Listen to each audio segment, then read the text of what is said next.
হ্যাঁ ঘরটা একটু দেখান না, ঘরের কালার কেমন হয়েছে। হ্যাঁ এগুলা আমার নিজেরও বাড়ি নাই, বলছে যে আমার স্ট্যাটাস কি, এখানে আমার বড় ভাই একজন বলছিল আমার নিজের এরকম বাড়ি নাই, বাসা ভাড়া থাকি 14,000 টাকা বাসা ভাড়া। এই যে থাই গ্লাস লাগাইছি, আমাকে অনেকে বলছিল যে ভাই ঘর দিবেন, এখানে থাই গ্লাস লাগানোর দরকার কি। আমি মনে করছি যে এটা আমার প্রথম বাড়ি, আমি নিজে ঘর করি নাই, একটা মানুষ ঘর করে দিচ্ছি, ঘরের মতো ঘর হইতে হবে। এই জন্য ডাইরেক্ট আমি থাই গ্লাস কেন দিতে হবে। মুরাদ ভাই আমি নিজে এগুলা করছি। মুরাদ ভাই থাই গ্লাস দিতে হবে। মুরাদ ভাই এদিকে আসেন আপনি,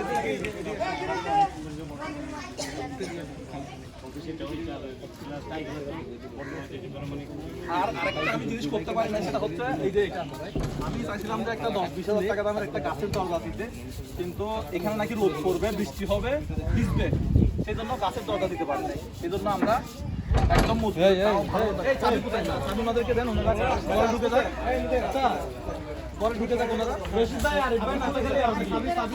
আরিফ ভাই হিসাবটা দিতে গেছে মনে হয়। আসেন আমরা একটু ওই বেলুনগুলো ফুটাই আসেন, এরিয়ান ভাই একটু আসেন, এদিকে আসেন।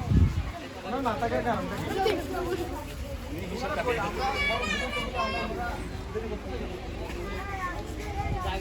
আমরা ঘর উদ্বোধন করতেছি, ঘরের মালিক নাই, রশিদ ভাই কোথায়, আরিফ ভাই কোথায়, এতদিন ছিল আমরা যখন ছিলাম তখন আমরা বেলুন এই বাচ্চারা পুরো কেউ এমনি আমরা বেলুনগুলো ফাটাই তো আস্তে আস্তে বেলুনগুলো ফাটাই।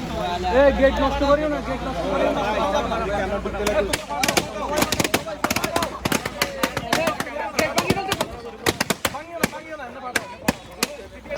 সবাই ফাটান। আনন্দ আনন্দ ফাটাও।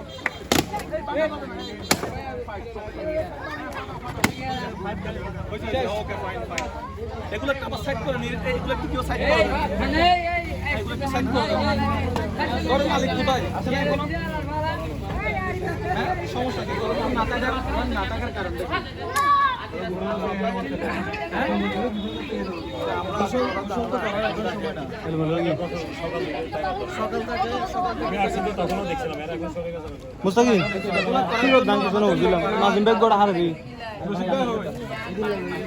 এই হচ্ছে বাড়ির মালিক একজন, এতক্ষণ পরে আসছে, এতক্ষণ কোথায় ছিল?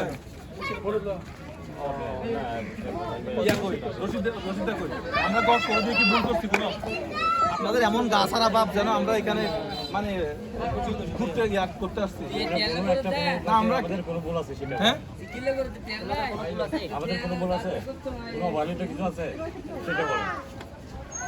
মানে এদের একটা গাছারা ভাব আমরা মানে বুঝতেছি না জিনিসটা। উনি কোথায় গেছে, রশিদটা কোথায় গেছে? আমি আসতেছি, শুধু জমাটা বললে হবে, কে কত টাকা জমা দিয়েছে।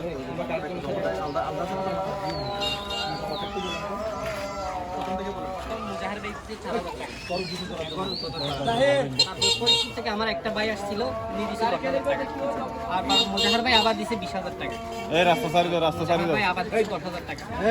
তারপর একজন মহিলা আসছিল আমাদের, এখনো আছে, উনি 5,000 টাকা। তারপর আমাদের জুয়েল ভাই, উনি দিয়েছিল 50,000 টাকা। জুয়েল ভাই হচ্ছে চট্টগ্রামের বাইরে আছে, জন্য আসতে পারে নাই। তারপর মোজাহার ভাই দিছে আমার 7,000 টাকা। তারপরে বিদেশ থেকে আমার এক ভাই পাঠাইছে 4,500 টাকা 10 বস্তা সিমেন্টের বাবদ। তারপর লন্ডন প্রবাসী এক ভাই আমাদের পাঠাইছে 20,000 টাকা। 20,000 টাকা 40 বস্তা সিমেন্টের টাকা। তারপর কুমিল্লা থেকে এক ভাই পাঠাইছে 5,000 টাকা। তারপর আমরা এখানে টিন বাবদ যতগুলি পুরা টিন ছিল, মানে পুরা আঙ্গার হয়ে গিয়েছিল ওখান থেকে হ্যাঁ টিন ছিল, ওগুলো বাবদে পাইলাম 8,500 টাকা। তারপর বিকাশ ও নগদ উত্তোলন টোটাল আসছে 1,39,800 টাকা। বিকাশ নগদ, হ্যাঁ আচ্ছা ঠিক আছে, ওকে। এরপরে তারপর আবার বন্ধ করুন।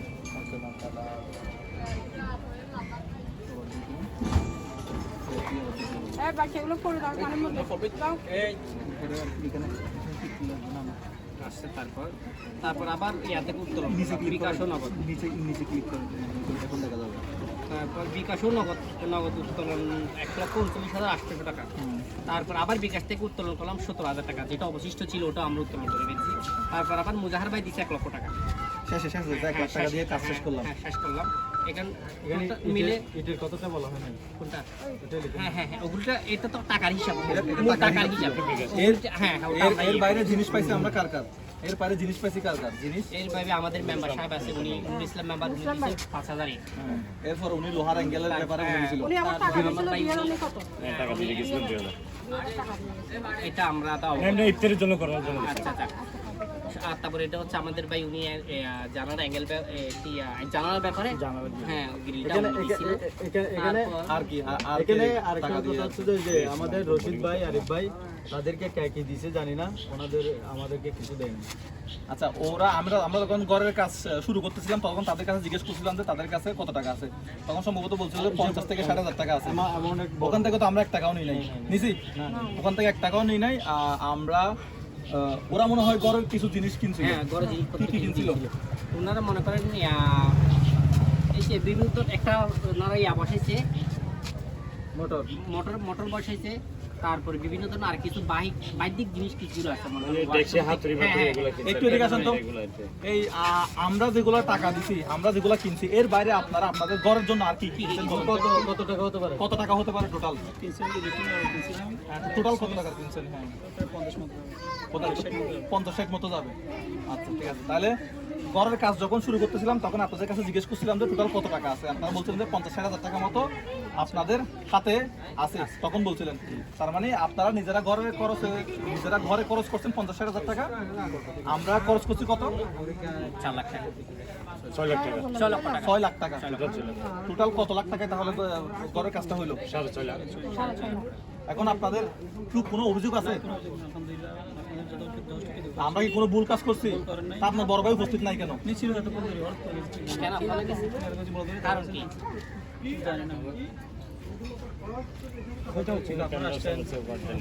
না, উনি সবসময় তো আমাদের সাথে ছিল আমি দেখছি উনি কি কোনো কারণে কি তোমরা যেটা করছো এটা বাইরে আপনি তো এটার জন্য রাত দিন পরিশ্রম করছেন নিজের ব্যাপার আপনার অভিযোগ থাকলেও বলেন আপনার আক্ষেপ থাকলেও বলেন আপনার আনন্দ থাকলেও না বলেন না আমার কোনো অভিযোগ নাই কিনো কাছে এদিকে আসেন আপনি আমার সাথে আসেন এদিকে আসেন এবার এদিকে আসেন আপনার সাথে আমার কথা আর কারোর সাথে এখন বলেন আপনার অভিযোগ থাকলেও বলেন একটা সমস্যা হয়েছে কিনা এটা দর্শকদেরকে বলতে হবে তো এখন কি সমস্যা কি কারণে এটা তো আমরা জানি না আপনার সাথে কি কিছু কারণ হয়েছে কিনা এটা ঘটনাটা একটু বলতে হবে না মুরাদ ভাই আপনি কি কোনো বকা টকা দিচ্ছেন হ্যাঁ এটা একটু বলতে হবে তো কেন বুঝতে দর্শক কিন্তু জানতে চাইবে আসলে আমি হালকা করে যদি বলতে যাই একটু বকা একটু বলেন না বলেন একটু বকা দিচ্ছি বলতে ওনারা বিভিন্ন ধরনের ইলেকট্রিক্যাল জিনিস ফ্যান সুইচ এগুলো আমার হাতে দিতেই আমি একটু টাকা দিতে পারবো ওয়াশরুমের আরো হ্যাঁ ওয়াশরুমে বিভিন্ন ধরনের এটা যখন না ওই আস্তর খরচে একটা জারু লাগে না 10 টাকা না 15 টাকা 20 টাকা বিক্রি করে সেটা যখন ওনাকে বলতে হবে এগুলো তো আপনি দিতে পারবেন এতটুকু হ্যাঁ, আমি একটু টাকা নিতে চাইছিলাম এই জন্য মনে ওই মানে আস্তর করার পরে একটা জারুটাতে তার জন্য কষ্ট পাই থাকলে আমি দুঃখিত আচ্ছা বাবা এই জন্য এটার আমি জন্য ক্ষমা যদি কষ্ট পাই থাকলে না, আমি এরকম দুঃখিত। কষ্ট পাওয়ার মতো এই মুদা হ্যাঁ, হ্যাঁ। আমি কয়বার চলে যাব তাকে কষ্ট পাওয়া দিয়ে কাজ আমরা করবো না। উনি কষ্ট পাওয়ার মতো কিছু বলো না উনি বলছে যে এটা তো আমাকে না বলে লাইতে রেখে একটু টাকা পূর্ণ দিতে আপনি করে দিতে আমি পারবেন ওই বাবাটা 20-50 টাকা 200 টাকা হচ্ছে যে ওনারা কেনার আগে মুরাদ ভাইকে বলে নাই কেনার পরে মুরাদ ভাইকে বলতেছে না বললে ঠিক না কিন্তু হ্যাঁ, এটা জিনিসটা হচ্ছে 200 টাকার জিনিস সবগুলো মিলে তো মুরাদ ভাই কষ্ট করছে এটা আপনি আমাদের বলার কি চলে আসেন একটু দেখতে দেন আছে কিছু অসুবিধা নাই আমি এটার জন্য আমি ছেলেটাকে ফোন সময় চাইছি এদের কষ্ট থেকে না সব কিছু সুন্দর হবে আমরা ঘরটা বুঝতে পারছি আচ্ছা, ঘরটা যাক, এখন আলহামদুলিল্লাহ, এত 20-40 বছর মানুষ থাকতে পারবে এখানে বাবা মূল কথা হচ্ছে একটাই আমি ওদের পক্ষ থেকে আমি কোনো মনে কোনো কষ্ট নেবে না না জাস্ট দোয়ার মালিক হয়েছে বুঝাই যে দোয়ার মালিক হয়েছে আল্লাহ বাকি জীবনটা এবার খালি ইনশাআল্লাহ আপনারা সবাই দোয়া করবেন যাতে এভাবে সবার পাশে দাঁড়াতে এখানে আমাদের মুসলিম ভাই জাস্ট আপনারা জাস্ট কাপের দিন রাত এখানে সমস্যা হয়তো আমি এখানে আসি নাই দায়িত্ব যেমন একটা নিচ্ছি ওটা তো পালন করতে হবে আসবে আসবে এসে দেখবেন ঠিক আছে মুরাদ ভাই তাহলে রিয়ান ভাই কই আমাদের রিয়ান ভাই ভালো থাকবেন আপু আসেন আপনি তো পরিচিত যাবেন আমার সাথে ঠিক আছে আসসালামু আলাইকুম দেখা হবে ইনশাআল্লাহ আসসালামু আলাইকুম মুরাদ ভাই এগিয়া রিয়ান ভাই আসি একটু আমরা ভাইদেরকে বলছি আচ্ছা আপনারা